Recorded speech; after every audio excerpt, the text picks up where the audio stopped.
You're probably wondering why I brought you here, sir. Everyone knows we've got one of those, Jenkins. No, not that, sir. Over here.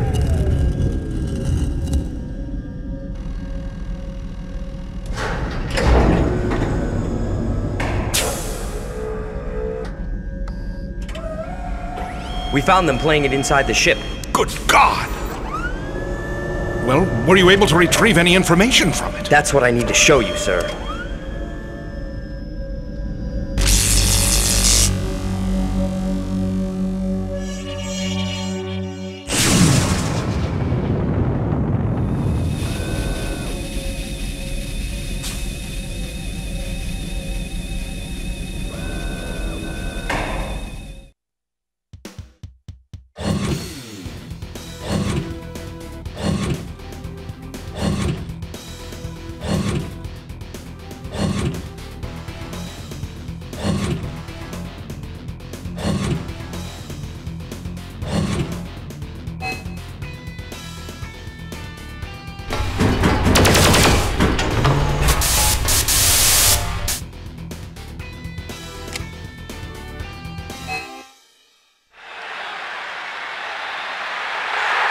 Show me the gameplay. Show me the gameplay. Show me the gameplay. I'm gonna show you the gameplay.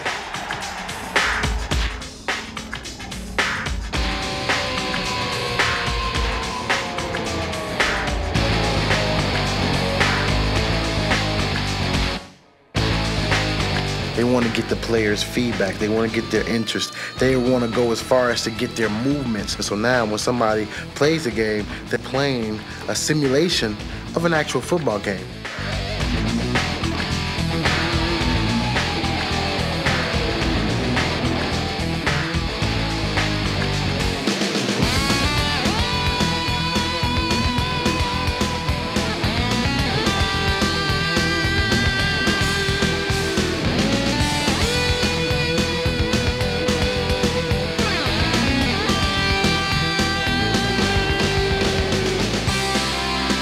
Sitting down with the programmers also lets you know how good they understand the game and in turn which allows them to make a better game.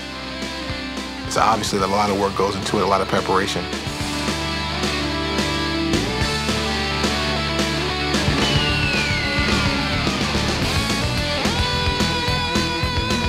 The key was to get some realistic plays that Pittsburgh Steelers ran, defenses that we ran, specific plays that players really need in the game. You look at the game and you go, well, heck, we run that same exact play. One of the biggest things in the NFL right now is the zone blitz. So they're going to incorporate some of the zone blitzing into the game, different types of coverages that we play now.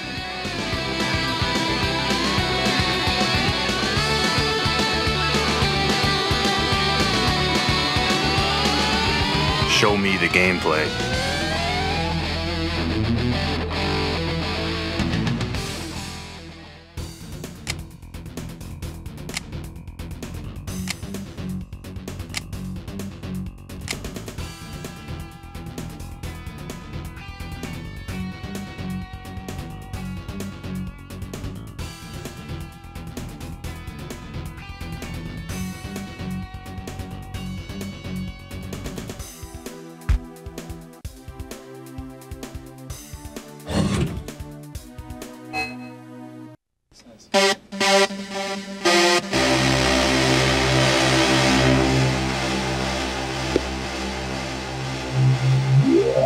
Like your typical sound engineer, started out in bands in high school and recording, basically, and was more interested in what was going on the other side of the glass, so to speak. So I went to Berklee College of Music and studied audio engineering, and then headed out to Hollywood and basically paid my dues in the recording studios, getting coffee and running errands.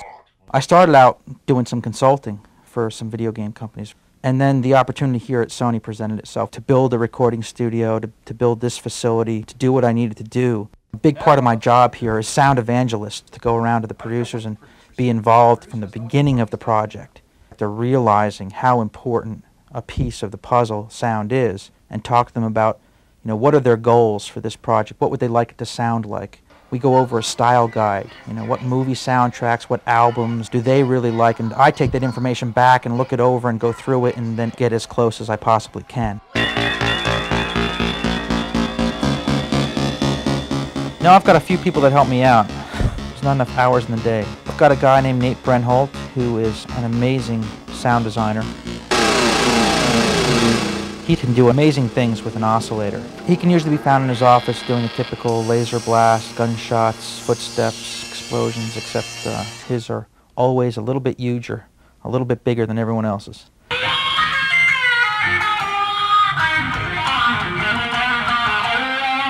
Chuck Dowd is on staff, and he is primarily a composer. He's doing the score for a game we're doing right now called Blasto. His bag, if you will, is what a lot of the producers in-house want on their games. We have a interactive audio engine here. We call it an adaptive MIDI engine. Chuck is composing the music for Blasto in such a way that it requires him to actually program the musical score to interact with gameplay. So as you approach specific sections of a map, are attacked by some number of enemies, the musical score will actually adapt to that situation, get more exciting, get more intense, get darker.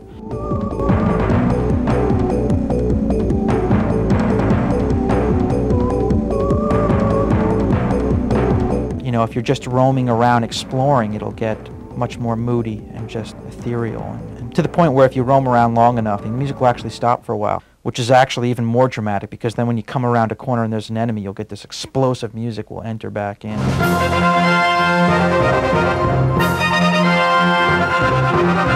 Just knock you right off your seat, so it works really well. Yeah, that requires Chuck to actually program the musical score. He has to really think about not only the typical issues you have to think about when you're composing musical motifs, but he has to think about each gameplay situation that may arise.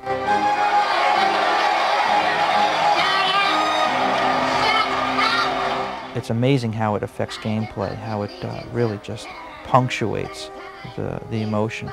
The goal is really to just have the person play the game and go, wow, that was an amazing experience. They might not even be able to put their finger on why it was so much better than the last game they had in their PlayStation. It's just going to be one of those subliminal elements that just, you know, heightens the experience. And it just shows the potential that the PlayStation has for sound generation. I think when people get this game, they're going to hear the thing perform like they haven't heard it perform before. I'd help you out, but I don't have a spatula with me.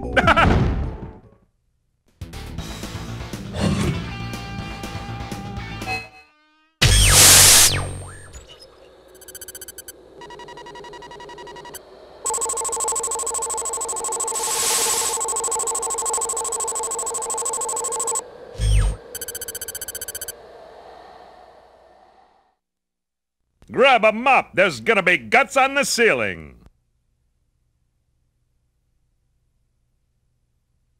Yikes! Ow!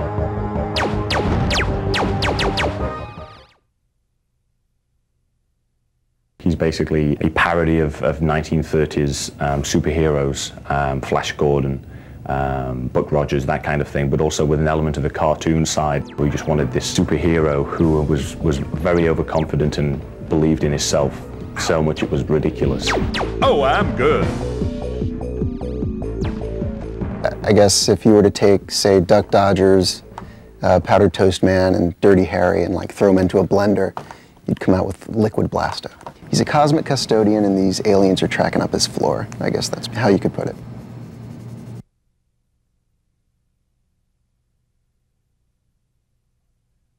Hot damn, I'm good. When we heard Phil Hartman was going to be the voice for Captain Blasto, it was a big relief for all of us because he was pretty much our first choice. I'm so good. When we first started developing the character, we'd come up with voices and constantly mimic Blasto, how we wanted him to sound. And all of us would say, you know, like Phil Hartman. Hot damn, I'm good. I'm back, but this time I brought a friend with me. Let me introduce you to Mr. Fission Blaster. The game basically takes place in a future world where Captain Blasto is protector of Earth and the galaxy, or at least self-proclaimed protector of the Earth and galaxy. He's warned that Bosk, his nemesis, is up to his old tricks again, plotting to take over the Earth, or at least destroy it, and to go and put a stop to it. If this doesn't kill you, I'm yours on a sesame bun.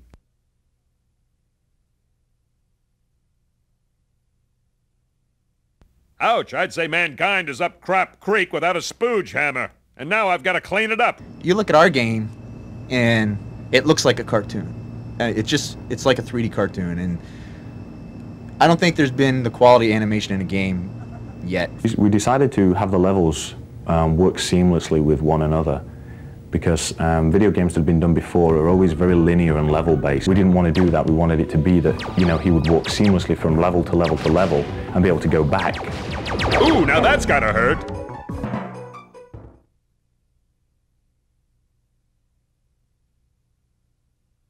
Does a Terrian bat fart propane? Blasto in his initial stage, I don't even think he was human at that point. I was playing around with some different characters, some anamorphic characters. I wanted some sort of a space hero that would be fun, something that maybe had the feel of, say, Duck Dodgers.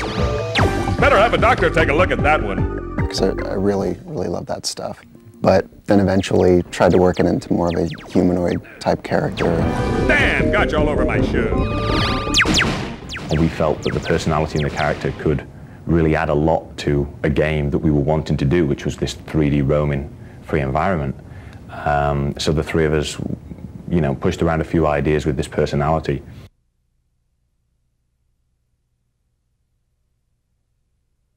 I'll take that as a no. I'll take that as a no. The main challenge of like portraying the artist's vision on the screen was the cartoon sense of the world he wanted to create, and that means like no visible polygons, make it look like a cartoon. The technical innovations in Blasto are generally to do with the 3D performance of the game. We've developed a good system for streaming the levels from CD constantly on the fly. There's no loading time involved.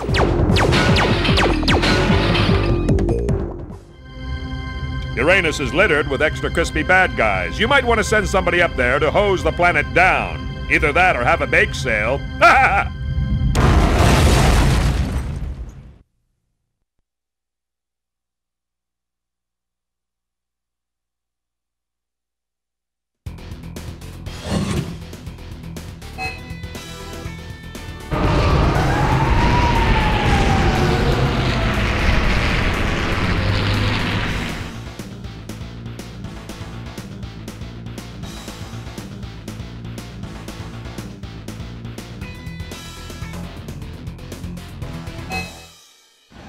What would you do if you could go to a place where gaming was appreciated for the awe-inspiring experience it is? Where up-and-coming games were yours for the trying? Where you could feel the electricity in the air? If you're anything like Brad Lynch and Christopher Gordon, you'd know exactly what to do. Play till your thumbs bleed.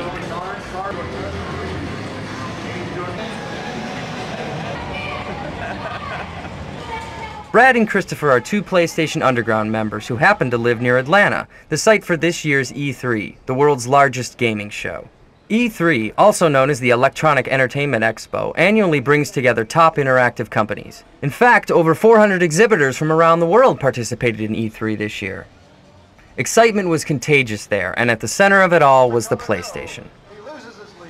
Our display was the size of a football field and allowed 220 people to experience upcoming PlayStation games at the same time. We weren't just content to be one of the largest exhibits there, we had to be the best. So we did whatever it took, even putting showcases off the ground to pack more into our space. Of course, the PlayStation Underground made an appearance too. With such a great setup, we had to share it. So we decided to invite Brad and Christopher along for some fun and gaming. Naturally, however, they weren't the only ones at the show who were playing. All in all, the two found the show not a difficult experience to take. Thanks for playing, guys.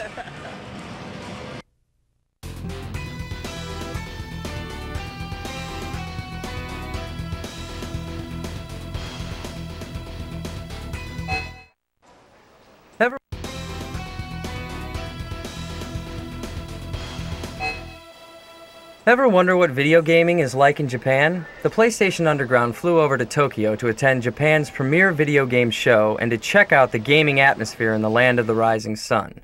Unlike at E3, America's video game expo, the Japanese public is allowed in for one day to get a first look at all the upcoming games. As the excitement built up, so did the crowd, which wrapped all the way around the convention center to the other side of the nearby freeway.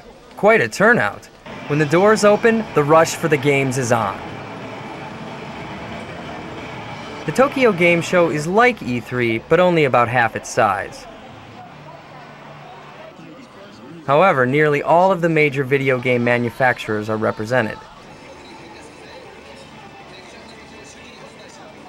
As we made our way through the show, we could tell which games were the potential hits by the lines forming in front of the kiosks. And of course, the game companies go out of their way to capture a visitor's attention.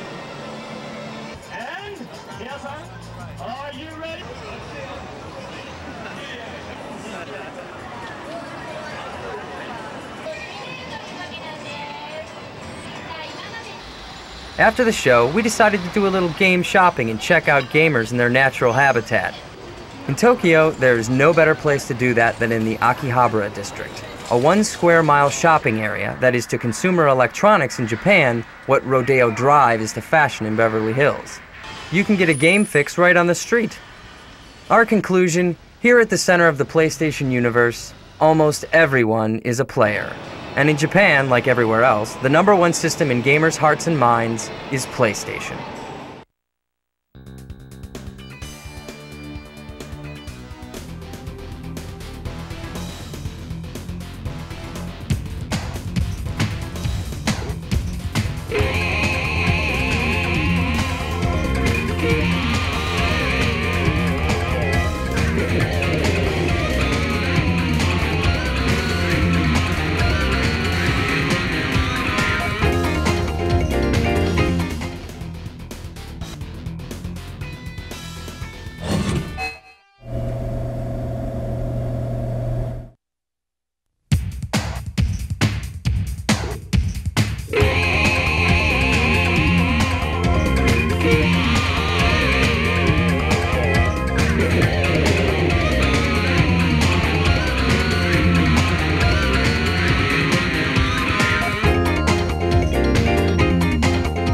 This is a really cool controller.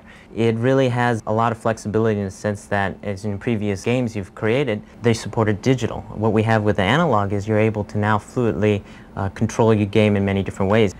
We're starting off in digital mode, and as you see, I'm accelerating, and every bit of turning, I'm actually hitting my directional button. And then when I brake suddenly. As I start in analog, I have a finer control of my driving. As you can see, I can slow down gradually as well as accelerate at a quicker speed. If I brake, I can gradually press on my brakes and slow down. What we have first is your digital mode is indicated without a light being shown. And right now it supports your standard controller that exists today. If we put it into the analog mode, indicated by the red light, we now support these features. And we can control the game itself by moving the joysticks. What happens is the developers may have the option to use these as optional features, such as maybe the car honking or looking in reverse. So here at Activision, we're really stoked to be able to use the analog controller, especially for Apocalypse in particular. Our game involves 360 degrees of movement and firing. So with the D-pad, you can hit, pretty much anything you need. But with the analog controller, if you want to hit 22.5 degrees to shoot the guy in the corner room that's trying to take you out, all you have to do is put the controller at 22.5 degrees and you got him. And I really don't think anything can offer more control than that. So here at Fox, we're working on this new game called Croc, Legend of the Gobos, which features this lovable crocodile who lives in this full 3D world. The Sony analog pad makes a whole new experience compared to a digital system where you have to rotate and move forward and rotate and move forward. But once we switch in the analog system, you're just moving really fluidly. In Crash Bandicoot 2, we are using all of the analog joystick capabilities. If you want to walk slowly, you just push the joystick a little bit. Basically, you just point it in the direction you want to move, whether you're walking or riding a jetpack. I'm really excited to be able to bring this to PlayStation owners throughout the world. What they'll find is that the PlayStation is just as capable of doing free-roaming, dynamic 3D games as any other hardware system. At China, we've been waiting for years for a new input device to be made. But Sony, by making this dual analog controller, have really made a huge difference to the feel of the games. Last month on Underground, I was playing Porsche Challenge. I played it using my normal joypad at home, and then Sony sent me one of these in the mail, so I plugged it in, and my first go, I got like 5 or 6 times farther in the game on my first try. And it was simply because you can set the angle of the wheels of the car, just like you're driving a real car, by the pitch of the little sticks here.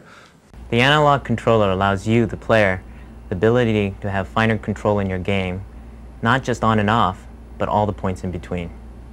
Yeah, what I'm really excited about is that we can do this on Sony. We don't have to go do it on Nintendo, but I probably shouldn't say that.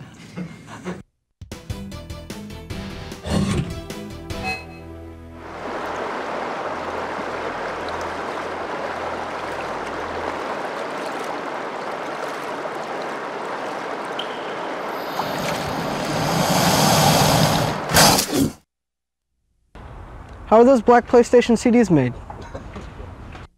We get this question all the time, so let's get to the answer. We're at Sony Disc Manufacturing, Springfield, Oregon. It's 7 a.m. and they've been up all night making PlayStation CDs. We got a camera inside to find out how it's done. Security is tight because valuable master CDs are made in this room. It's a delicate process. Check out the protective gear. A stray speck of hair or skin could bring a game to a screeching halt later.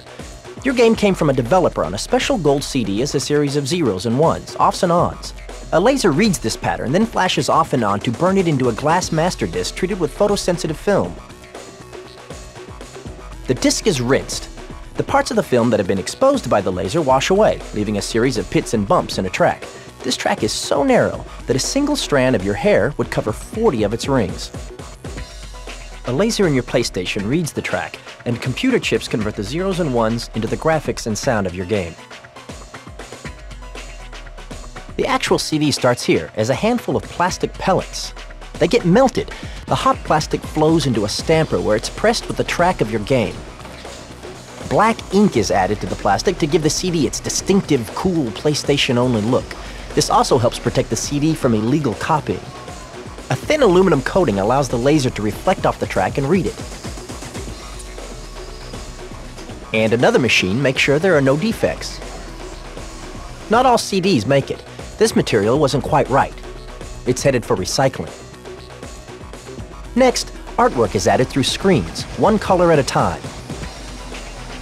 Ultraviolet light dries the CDs between colors. Automatic guided vehicles, or AGVs, move the CDs along.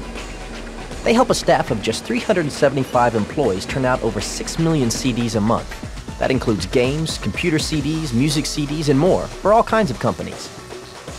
Sometime tonight you'll go to sleep, but CD manufacturing plants like this won't.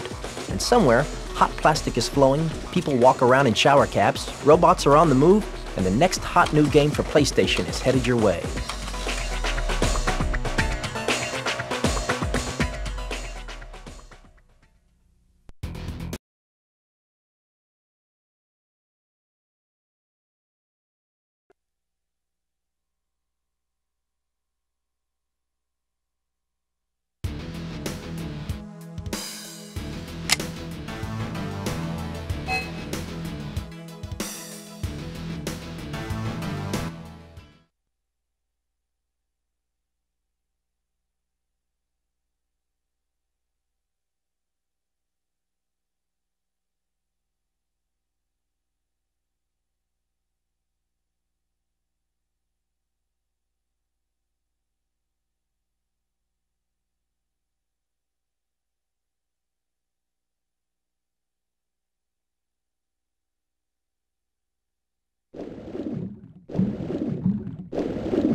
There's something new coming down in the 98 lineup of sports titles from the PlayStation Athletic Department. It's a whole new level of graphics and gameplay never before seen on PlayStation or any other video game system. What are the games like? Who's creating them? We're taking you inside to find out. The first thing you notice is that the biggest influence on the games are the pros themselves. They're kept pretty busy in the motion capture studio. We get a guy like a Chad Brown, a Lamont Warren, a Jerome Bettis, a Steve Bono, a Tim Brown. We get them down here and we pick their brains. Yeah, we get them in the motion capture studio and then we spend hours going over plays and individual player movements. You're going to find linebackers scraping in our game. You won't find it in other people's games. Why? They don't even know what it's about. The second biggest influence at the PlayStation Athletic Department is the sports expertise of the developers themselves. We're all sports fanatics here. We're not just programmers and artists putting a sports game together. Ex-college players or ex-pro players actually develop the games. The developer for MLB 98 played professional baseball for the Minnesota Twins, Chris Cutliff. Kelly Ryan and myself played Division I college football. Our lead hockey programmer is actually a hockey player, plays twice a week. It makes a big difference when you have someone that understands the game and can implement little nuances into the video game itself. The result is a first in sports video games. What's new in technology is all new polygonal graphics across the entire lineup. It really sets a new level of video game realism. NFL Game Day 98 is the only polygonal football game on PlayStation. NFL Game Day 97, it was a sprite-based game. One animation would have basically 5 or 6 frames of animation. It looks very flat. Now with polygonal graphics, you actually have a 3D model of a player that has depth to him. You can have up to like 30 frames of animation. You get a very seamless and realistic human-like movement. If you're a face-off fan, the first impression you're going to have is how good the game looks. We're going to have tons of animation compared to our sprite-based game in the 97 version. Last year we had about 60, 70 animations. We're going to have 4 or 5 times that. We'll have secondary animations for the first time ever in a hockey game. You'll see a goalie, for instance, go down into a butterfly save, and if he doesn't have time to get back up, he'll go in right to a right-hand glove save, which has never been accomplished before. In Game Day 98, you can rock people. We give you the tools that football players have on the football field. So if you're a defensive lineman, in Game Day 98, you're swimming, just like they do in the NFL. If a receiver's coming off the line, you're the DB, clock him. You'll find full polygon action and faster gameplay in NBA Shootout 98, MLB 98, and NCAA Game Breaker 98 as well. And joining the lineup is our newest title, Kart World Series. It's more vivid than ever to travel at 200 miles an hour. Toward the end of our visit, it became apparent that developing sports games is a game itself, a high-stakes competitive push to put the most realism on screen.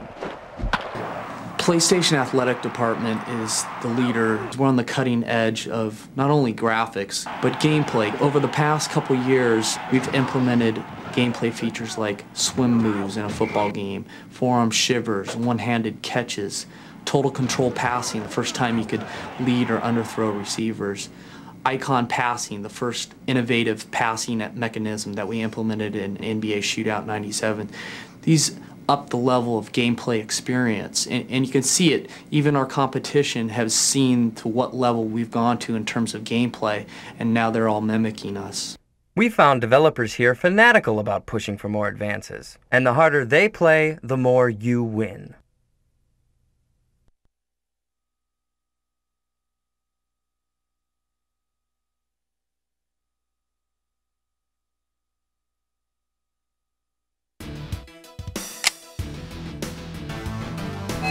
Welcome to Apocalypse, a hot new game from Activision that is the first to texture map a real person's face onto a CG model's body. Welcome to paradise, kid. And that face belongs to action movie star Bruce Willis. Time to get jacked up for Armageddon. Bruce Willis stars as Trey Kincaid, your virtual partner in the Apocalypse adventure. Motion capture technology was used to fully integrate Bruce into the game. Apocalypse is set in a dark and violent future where science and religion are competing forces of society. You can run, but you can't hide! A false prophet called the Reverend has called up the four horsemen of the apocalypse: death, war, beast, and plague, played by the rock singer Poe. These four forces of destruction roam the earth in human disguise and await a signal to obliterate humanity altogether. Your job is to keep this from happening, and your number one asset is Trey Kincaid.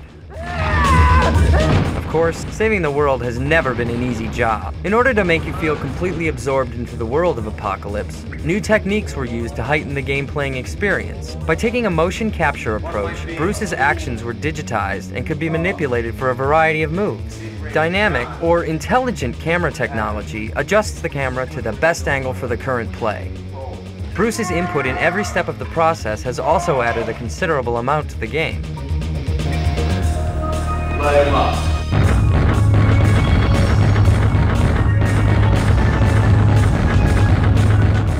A high priority when creating the game was to make sure the shooting worked within each scene. You can see exactly how all this attention to detail paid off.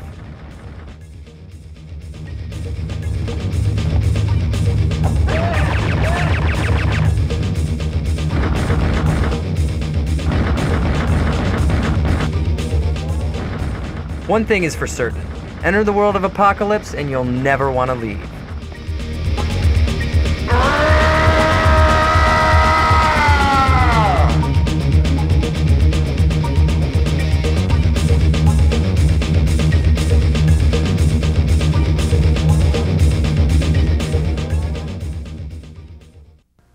Apocalypse by Activision.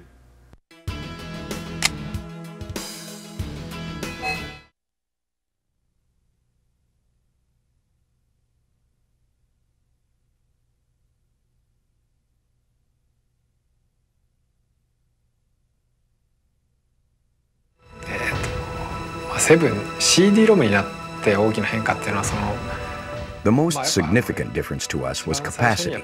Before, we were given restrictions in capacity, so we had to create one basic model and fiddle around with it, making players believe there were variations. It was a good way to become resourceful in limited circumstances. But on the CD-ROM, that restriction was completely taken away, and we didn't have to worry about various ways of modifying one basic model. If we needed 100 models, we could create each of them from scratch.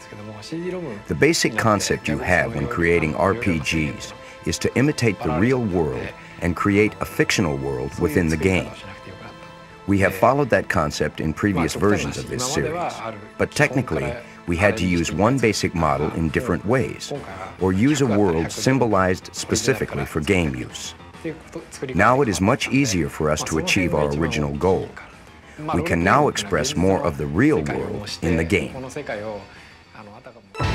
これまでのファミコン、スーパーファミコンの時は全体の The number of simultaneous music output channels used to be 8 in the Super NES. Now it's 24. We leave 8 of them open for sound effects, so we have 16 to use for the actual music. That adds a lot of richness to the music. For example, when you hit the piano keys with both of your hands, you get 10 notes at once, and you won't be able to create that kind of a sound on Super NES. Suppose we create that piano-type sound with 10 notes and you still have 6 notes left. This means you can fit in sounds of other instruments, and this certainly adds complexity to the game. ですね、今回に関してもコンピュータグラフィックスの技術っていうのを2通りのパターンとしてゲーム中に We were able to use 2 types of CG technology in this game. One is the movie technology, where you create motion pictures using CG software and store it on CD-ROM. The other is polygon-based technology, where you create 3D objects and make them move. It is amazing to see new images being generated one after another, and all being played smoothly on the game console. You realize how powerful current technology is. ロムからCD ロムになってだんだん今までは Thanks to CD-ROM, cinematic expressions which were impossible in the past have become available. For example, we can now show close-ups on characters' faces, and using various camera angles, the game screen is no longer a stage-like space. However, movies can be seen in movie theaters. In order to make this thing attractive to game players, we tried hard to put playable elements in the scenarios. We made it so players will not have to follow our pace.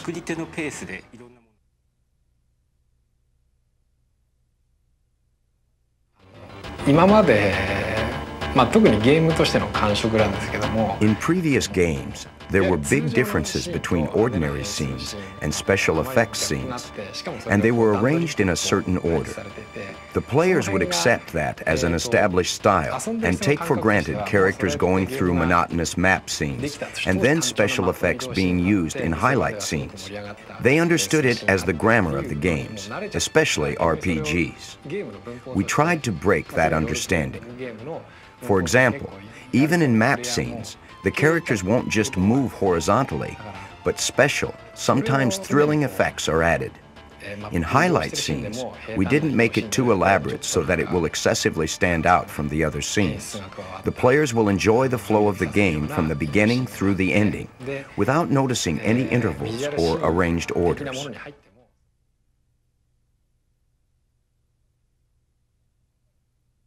やっぱりバトルのシーンはIn battle scenes, we use a lot of camera angles and effects, paying attention to space and 3D. Therefore, the battle scenes become the highlight scenes. The 3D effect is best shown when you use summon beasts. These have always been the most attractive scenes in games, but we had to struggle on how to show them effectively in 2D atmospheres. Now, using 3D technology, more broad effects have been accomplished.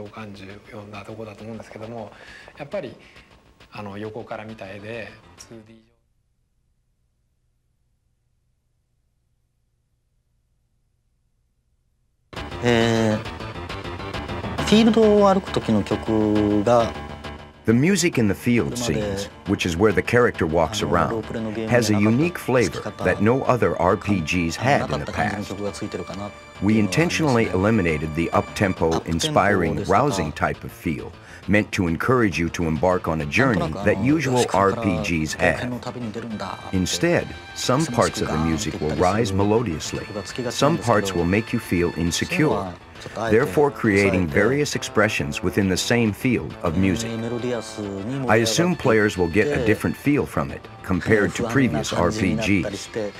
To tell the truth, I hope so, since this is my own experiment.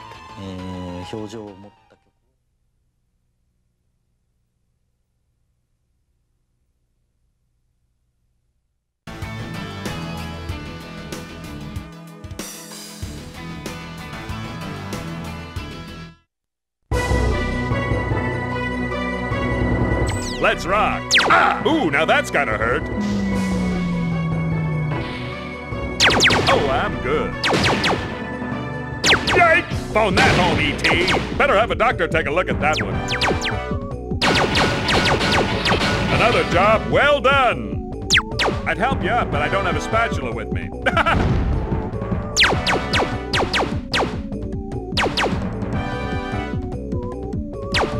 Bingo! Ow! Ooh! Mama's little baby likes that. Housekeeping! Don't worry your pretty little head. Blasto to the rescue!